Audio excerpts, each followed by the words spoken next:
যে কোনো মুহূর্তে দেশে সেনা শাসন আসতে পারে বা সেনা শাসন আসতেছে। অন-11 আসতেছে। অন-11 মানে হলো 1/11। 2007 সালে যে একবার অন-11 আসছিল আমাদের দেশে, মানে 11 মানে হলো 11 আর অন মানে তো অনই। অন-11 2007 সালের 11 মাসের 1 তারিখ এসেছিল ফখরুদ্দিন মঈনুদ্দিন গং অন-11 নিয়ে। তৎকালীন সেনাপ্রধান ছিল মঈনুদ্দিন এবং ওনারা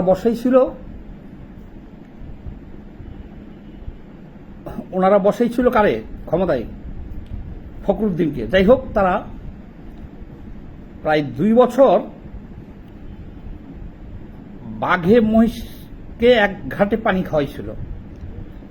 আপনারা জানেন যে ব্যবসায়ীদেরকে ধরে নিয়ে যে কি করেছিল, তারেক রহমানের ধরে নিয়ে যে মাজা ভেঙে দিছিল। এখনো উনি 15 বছর হলে চিকিৎসাতে আছে। এইরকম তৎকালীন আওয়ামী লীগের সেক্রেটারি ছিল জলিল সাহেব, তারপরে ওই যে ওবায়দুল কাদের, তারপরে ও বেগম জিয়া, শেখ হাসিনা, সবাই তো গ্রেপ্তার হয়ে গেছিল। তো যাই হোক, সেই ইতিহাস যেহেতু সবাই জানেন, সেই ইতিহাসটা এখন আমি আলোচনা করতেছি না। আলোচনা করতেছি যে আবার অন-11 আসতেছে। কবে আসতেছে? অন-11 আসলে কার ক্ষতি হইব, কি হইব? অন-11 আসলে তো প্রথম চোটেই কাকড়া বান দিব হইল যে উপদেষ্টারা আছে আর ডক্টর ইউনূস। অন-11 প্রথমেই কাকড়া বান দিব ডক্টর ইউনূসকে। কেন দিব বলেন দি? কারণ চেয়ারটাইতে তো আমরা বসে নাই, পাবলিক। অন-11 আসা মানে সেনা শাসন আসলে ওই চেয়ারটা দখল করার জন্যই তো আসবো। তাহলে বান খাইলে কে আগে খাইব? ডক্টর ইউনূস। আর বান খাইব কারা? উপদেষ্টারা। তাহলে আমাগো কি? সেটা নিয়ে আজকে আলোচনা করতেছি। শুনেন, আজকে একটা স্ট্যাটাস দিয়েছেন তথ্য উপদেষ্টা। যে তথ্য উপদেষ্টায় যে জনকণ্ঠ পত্রিকা দখল হয়ে গেল, সে একটা স্ট্যাটাসও দেয় নাই, দিতে পারে নাই। তো ওনার বিরুদ্ধে 6.5 কোটি টাকার ওনার ভাইয়ের অ্যাকাউন্টে লেনদেনের একটা অভিযোগ উঠছে কয়দিন আগে, অস্ট্রেলিয়া প্রবাসী ওনার ভাইয়ের। আবার সমন্বয়কদের বা এনসিপির অনেক নেতাদের চাঁদার কাহিনী চট্টগ্রাম, ঢাকা সহ বিভিন্ন জায়গায় ফাঁস হয়ে গেছে। অনেক অনেক অনেক অনেক ফাঁস হয়ে গেছে। কিন্তু ফাঁস তো আগে থেকে হইতেছিল। এখন এটা আবার ওই যে 5 জনকে গ্রেপ্তার করার পরে এই জিনিসটা একেবারে খুব খারাপ হয়ে গেছে। যে ওই ছেলেটার বাসায় কয়েক কোটি টাকার চেকও পাওয়া গেছে, এফডিআর পাওয়া গেছে, আর নগদে তো ওখান থেকে 10 লাখ আনছে, আরো 50 লাখ আনতে যে ধরা পড়ছে। এখন তাদের সমন্বয়কদের বা এনসিপির নেতাদের বর্তমান অবস্থানটা একটু খারাপ হয়ে গেছে। এখন হঠাৎ করে আজকেই এই উপদেষ্টা মাহফুজ স্ট্যাটাস দিচ্ছে যে অন-11 আগত, সমাগত। আমরা বুঝি যে উপদেষ্টা মাহফুজ কেন এই কথাটা বলেছেন। মাঝে মধ্যেই এই গুজবটা উঠানো হয় তাহলে পাছা লাল করলে তো উপদেষ্টাদেরই আগে করব, প্রধান উপদেষ্টাই ধরা খাইব, কারণ ওদের ওই চেয়ারটা দখল করার জন্য 111 আইব, জনগণ না। আচ্ছা, 111 কোনোদিন কাউকে বইলে আসে? আর্মি এমন একটা ডিপার্টমেন্ট যেখানে যে কোনো কু করা বা পরিকল্পনা করা বা নড়াচড়া করার শাস্তি হলো মৃত্যুদণ্ড, যদি কু করতে দিয়ে ব্যর্থ হয়। এই আর্মি কি এই মাহফুজ উপদেষ্টার কানে কানে এসে বলতেছে যে আমরা কু করব? না, আসল ব্যাপার এটা না। আসল ব্যাপার হলো বিএনপি সহ যারা দ্রুত আমরা নির্বাচন চাইতেছি, আমাদেরকে ভয় দেখানোর জন্য এই অস্ত্রটা এই ইন্টারিম গভর্নমেন্ট ব্যবহার করতেছে, যে দেখো তোমরা যদি আমাদের কথা না শুনো, বেশি বাড়াবাড়ি করো, তাহলে কিন্তু 111 এসে পড়বো। ওই যে 2 বছর একবার সেনাবাহিনী 2007 সালে এসে থাকলো, 111 আইসা পড়বো না, যে তাহলে আমরা কিন্তু সেনাবাহিনীকে দায়িত্ব ওই 111 মতন ক্ষমতা দিয়ে দেব, যাও তখন তোমরা ভোট কিভাবে নিবা নিও। এই ভয়টা কিন্তু দেখানো হচ্ছে মূলত যে রাজনৈতিক দলগুলো নির্বাচন চাইতেছে তাদেরকে ভয় দেখানোর জন্য কয়েকদিন পর পর কখনো এই উপদেষ্টারা নিজে বলতেছে যে 111 আসতেছে, মানে সেনা শাসন আসতেছে, আর কখনো আবার তাদের সাঙ্গপাঙ্গ করে দিয়া ভাইরাল করতেছে, যাতে বিএনপি সহ যারা নির্বাচনের জন্য সরকারের চাপ দিতেছে তারা যেন সবাই ভয় পেয়ে যায়। কি ভয় পাবে তারা?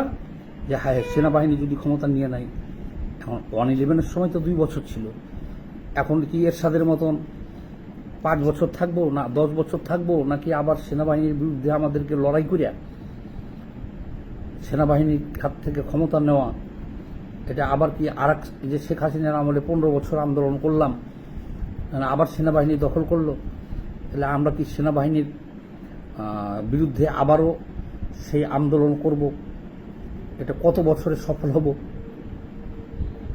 তার মানে সরকার এটা বলতে চাইতেছে যে তোমরা ডিস্টার্ব করলে তোমাদেরকেও খাইতে দিব না। ও কয় না যে রাগের ভাত খাই না ফালাইয়া দেয়, নাকি কুত্তায় খাওয়াই দেয়? জেদ্দের ভাত কুত্তাই খায়, এটা গ্রামের লোকরা এটা বলে। এখন এই হুমকিটা দিতেছে। কাজেই দেশবাসী এবং রাজনৈতিক নেতা আপনাদের সবাইকে সতর্ক করতেছি যে সেনাবাহিনী যদি 111 করতে চায়, মানে 111 তো চলে গেছে, ওইরকম যদি আবার ক্ষমতা নিতে চায়, ওই মাহফুজ আর ইন্টারিম গভর্নমেন্টে বইলে নিবে না। আমরা শুধু দেখবো যে তারা কাকরাবান খেয়ে গেছে আর মিডিয়ায় দেখাইতেছে যে ইন্টারিম সব কাকরাবান। কাজে আমাকে ভয় দেখেন না, নিজে সতর্ক হন আপনারা।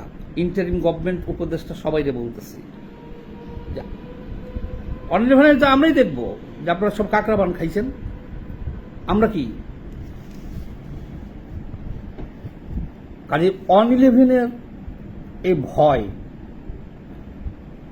কাউরে দেখেন না। এই সরকারের এখন এই যে দৃষ্টি অন্যদিকে ফেরানোর জন্য যে চান্দা মান্দা খাইয়া সব জাতীয় নাগরিক পার্টি উপদেষ্টার বিরক্তি হয়ে গেছে, ঘুষ টুস নিয়োগ বাণিজ্য বদলি, মানে জনগণের চোখ দৃষ্টি অন্যদিকে ফেরানোর জন্য এটা হাজির করতেছে এক এক তথ্য যে কি 111 চলে আসবে। একজন মন্ত্রী ডাইরেক্ট গুরুত্বপূর্ণ মন্ত্রী পোস্ট দিচ্ছে যে 111 সন্নিকটে। আমি স্পষ্ট করে বলি,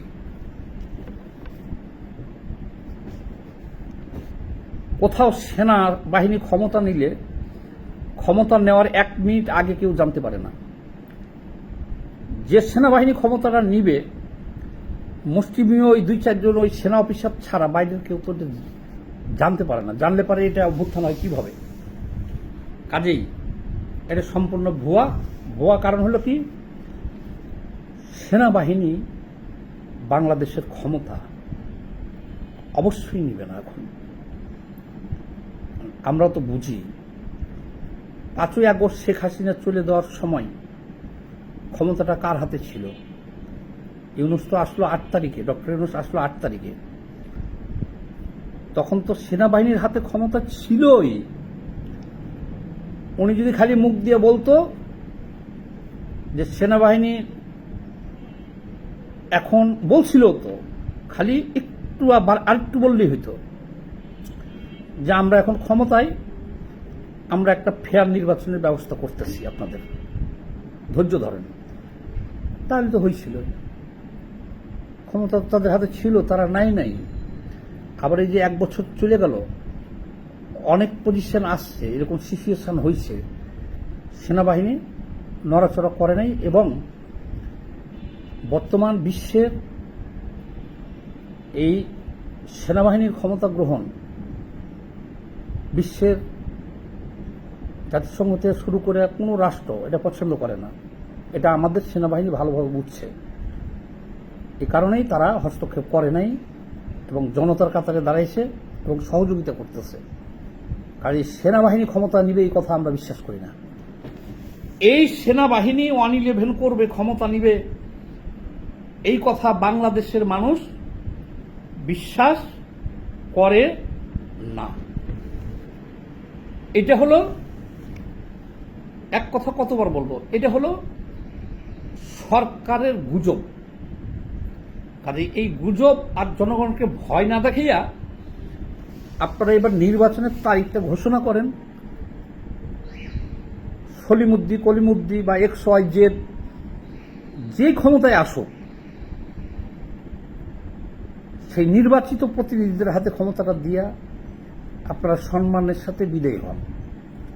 আর না হলে 111 ভয় যতই দেখান, আমার তো মনে হইতেছে শ্রীলঙ্কায়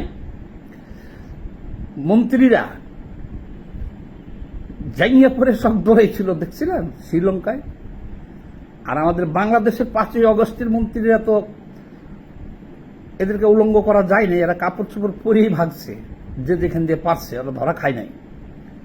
কিন্তু আপনারা জাইয়াও বাঁচাইতে পারবেন না, আপনাদের সেই শক্তি নাই ফিল্ডে।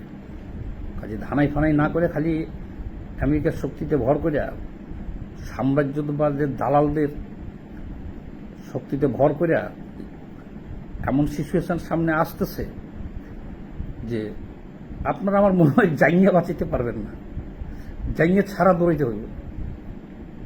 কাজেই সাধু সাবধান, এসব ধানাই ফানাই ভয় ভীতি আমাদেরকে না দেখাইয়া দ্রুত নির্বাচনটা দিয়া মানে কাইতে পারেন। না হলে যেটা বললাম সেটার জন্য প্রস্তুত থাকেন। বন্ধুরা যারা দেখছেন সবাই এই ভিডিওটা বেশি বেশি করে শেয়ার দিয়ে দিন, যাতে গভর্নমেন্ট সবাই দেখে, সেনাবাহিনী দেখে, তারপরে ডক্টর ইউনূসের সরকারের সবাই যাতে দেখে। আর চামচারা দেখলে পারে তো ডক্টর ইউনূসকে পর্যন্ত দেখাবে। সবাই ভালো থাকেন, ধন্যবাদ।